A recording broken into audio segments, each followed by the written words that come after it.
Let me show you how to create longer videos with AI.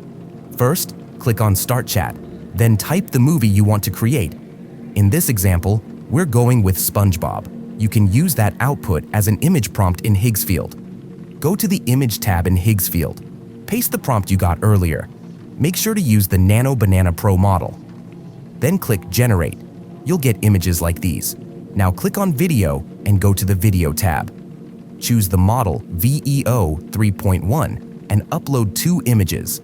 Then go to my website, aicenturies.com. Copy the video prompt and paste it in the prompt section. Now click on Generate. This gives you a clip with a beginning and ending transition.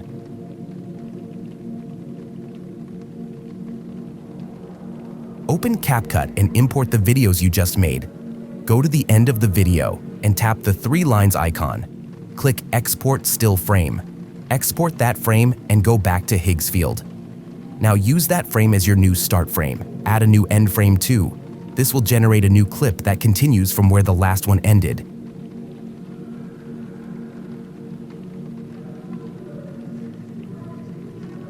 Put all the clips together.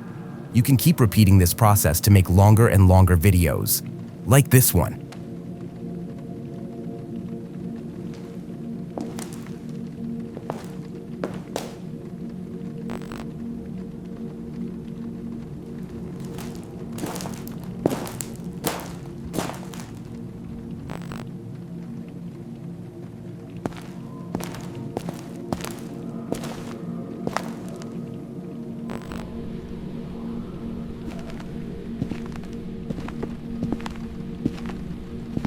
Thanks for watching. You'll find all the links and tools I used in this video in the description. Don't forget to like and subscribe.